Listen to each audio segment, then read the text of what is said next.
कैसे हो बच्चों। आज हम लोग एसएसटी बेसिक सीरीज का तीसरा वीडियो देखेंगे। आज हम लोग पढ़ेंगे फैमिली के बारे में। फैमिली के बारे में आपको तो पता ही होगा, कोई बात नहीं, आप पढ़ लेना, फिर भी आपके लिए रिवीजन हो जाएगा। और हम लोग इसी तरीके से छोटी क्लासेस के वीडियोस को ऐसे थोड़ा थोड़ा पढ़ के हम लोग अपना बेसिक स्ट्रॉन्ग करेंगे, ठीक है ना।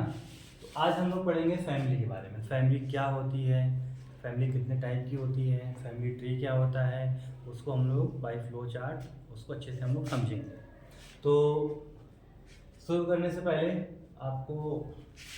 आपसे एक रिक्वेस्ट है कि आप मेरे चैनल को सब्सक्राइब कर लीजिए अगर आपने वीडियो देखा होगा तो, और ज़्यादा से ज़्यादा अपने दोस्तों के साथ शेयर करिए जिससे उनको इसका फ़ायदा मिले।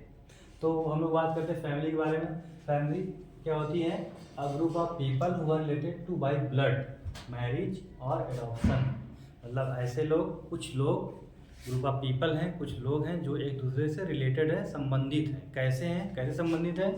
बाय ब्लड, मतलब उनके बीच में खून का रिश्ता हो, है ना। जैसे आपके मम्मी पापा हैं, आपसे रिश्ता है उनका ब्लड का, या फिर आपके भाई बहन हैं। इसके अलावा बाय मैरिज, लोगों का बाय मैरिज से भी रिलेशन होता है। जैसे आपके फादर हैं, उनकी शादी आपके मदर से हुई है, तो उनका जो रिलेशन है वो ब्लड का नहीं है, वो मैरिज का है ना। ब्लड का जो रिलेशन होता है वो जनरली अपने भाई बहनों का होता है, लेकिन जो आपके पेरेंट्स का रिलेशन है वह है बाय मैरिज, है ना। ठीक है। तो इसके बाद और एडॉप्शन मीन्स खून का रिश्ता हो गया, आपके भाई बहन, प्लस मैरिज का रिश्ता, जैसे आपकी मम्मी और आपके पापा लोग हैं आपस में। इसके अलावा बाय एडॉप्शन हो सकता है कि लोग अब कभी कभी किसी के बच्चे नहीं होते हैं, या फिर कोई जो बच्चा होता है वो लोग उसको एडॉप्ट कर लेते हैं, उसको अपने छोटे बच्चे की तरह पालते हैं, उसको बड़ा करते हैं। तो ऐसे जो बच्चे होते हैं वो एडॉप्टेड होते हैं।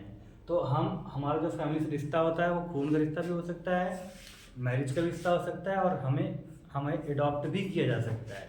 तो ये हो गया फैमिली का एक डिफिनीशन। अब इसमें थोड़ा सा और अगर हम थोड़ा डिटेल में जाएं, देखते हैं। A group of people who are related to by blood, marriage और adoption usually live together and care for each other. Means जो लोग एक दूसरे से रिलेटेड हैं वो लोग दूसरे के साथ रहते हैं, एक घर में रहते हैं, एक छत के अंदर रहते हैं, और एक दूसरे को सपोर्ट करते हैं और उनकी केयर करते हैं। जैसे इनकेस आप मान लो आपकी तबीयत खराब हो गई तो आपकी मम्मी आपकी बहुत केयर करती हैं। और इसके अलावा अगर आपको कभी कोई प्रॉब्लम होता है तो जो आपके पापा हैं वो आपकी हेल्प करते हैं, सपोर्ट करते हैं। तो इसी तरीके से जो फैमिली हमें एक साथ लेकर के चलती है, हमें सपोर्ट करती है, किसी भी बुरे वक्त में हमारे काम आती है, और हमें ग्रो करने में, डेवलप करने में हेल्प करती है। उसके बाद हम लोग बात करेंगे फैमिली के फीचर्स के बारे में। जो फैमिली होती है वो हमें हर तरह का सपोर्ट देती है, सपोर्ट, ठीक है। हमें किसी भी तरह की प्रॉब्लम हो, कोई भी इशू हो, चाहे वो मेंटल हो, चाहे फाइनेंशियल हो, चाहे इमोशनल हो, इवन पढ़ाई से लेकर के किसी भी काम में हमारी जो फैमिली होती है वो हमारी हेल्प करती है हमें सारे कामों को अच्छे से करने में।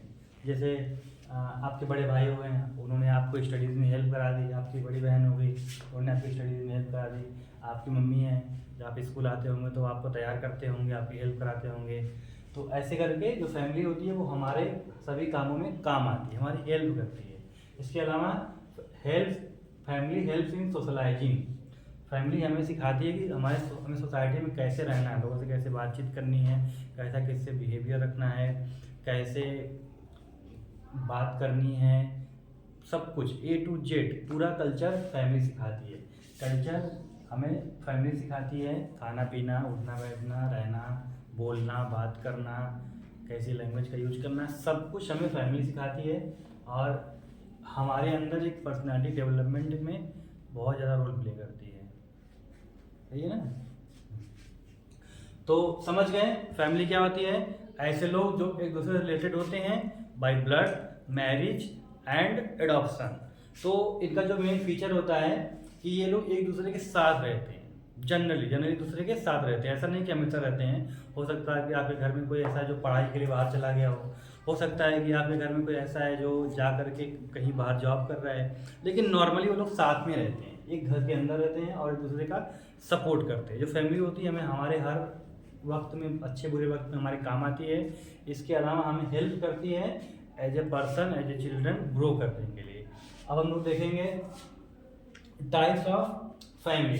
टाइप्स ऑफ फैमिली में मेनली दो टाइप होती है फैमिली, पहला न्यूक्लियर फैमिली, दूसरा जॉइंट फैमिली। ठीक है, जैसा कि नाम से लग रहा है nuclear family means small family. जब क्या होता है कि जब कोई फैमिली ऐसा हो जिसके अंदर वहाँ पे सिर्फ और सिर्फ पेरेंट्स और उनके बच्चे रहते हों, ऑन एन एवरेज 4 से 5 लोग रहते हों, उसको बोलते हैं स्मॉल फैमिली, है ना। देखा आपने, small unit that consist parents and their children. ठीक है, वैसे मान लीजिए आपके मम्मी पापा हैं और आप और आपके भाई बहन हैं, 4-5 लोग रहते हैं, उसको बोलते हैं न्यूक्लियर फैमिली। तो न्यूक्लियर फैमिली होती है वो साइज में स्मॉल होती है, छोटी फैमिली होती है। 4-5 लोग रहते हैं तो कितने ही लोग होंगे, 4-5 लोग रहते हैं तो फिर कितने ही लोग होंगे, स्मॉल ही होंगे। इसका एक फ़ायदा होता है, क्या है कि छोटी फैमिली में आपको प्राइवेसी मिलती है ना। आपको बार बार कोई इंटरप्ट नहीं करता है, आप कोई भी काम कर सकते हो, चाहे अगर आपको फ़ोन यूज करना हो, पढ़ना हो, चाहे कोई भी कुछ खाना पीना हो, तो आप वो सारे काम आसानी से कर सकते हैं। इसके अलावा यह आपको फ्रीडम देती है स्मॉल फैमिली। जैसे कहीं आपको घूमने फिरने जाना हो या फिर आपका मन कर गया कि आपको पिज़्ज़ा खाना है, तो आप अकेले रहेंगे, घर में और कोई भाई बहन रहेगा तो आपको शेयर नहीं करना पड़ेगा। अगर घर में 3-4 लोग रहेंगे तो आपको शेयर करना पड़ेगा। इसीलिए जो छोटी फैमिली होती है हमें फ्रीडम देती है किसी भी चीज़ को करने के लिए। उसके बाद इसका एक ड्रॉबैक भी है, इसकी एक कमी भी है। वो कमी क्या है कि जब फैमिली छोटी होती है तो हमें कोऑपरेशन भी कम मिल पाता है। हमारे घर पे 4-5 लोग रहेंगे, ज़्यादा लोग रहते नहीं हैं।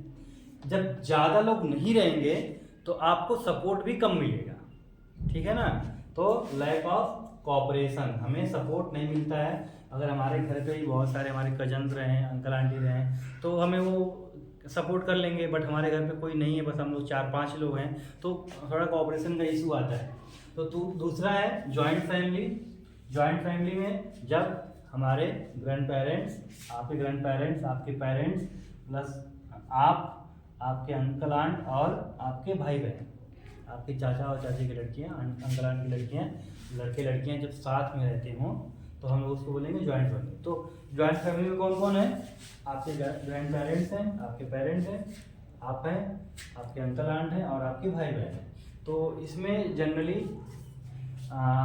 मोर और लेस 8 to 10 लोग या फिर उससे ज़्यादा लोग रहते हैं, इसीलिए इसको बोलते हैं बिग फैमिली, है ना। जॉइंट फैमिली में बिग फैमिली क्योंकि इसमें बहुत ही ज़्यादा लोग रहते हैं, 10 लोग, 12 लोग, 15 लोग, कभी कभी उससे भी ज़्यादा, सभी लोग एक दूसरे के साथ मिल करके रहते हैं। अब इस फैमिली के भी कुछ फ़ायदे और नुकसान हैं। जैसे ये बड़ी साइज में होती है और इसमें लोगों का स्ट्रॉन्ग सेंस ऑफ कोऑपरेशन होता है। जैसे आप लोग हो, कजिन्स हो, साथ में घूमते फिरते हो, खाते पीते हो, एक दूसरे की हेल्प करते हो, है ना। तो अभी सारे वक्त में आप एक दूसरे के काम आते हो। लेकिन यहाँ पे थोड़ा सा इशू है प्राइवेसी और फ्रीडम का, ठीक है।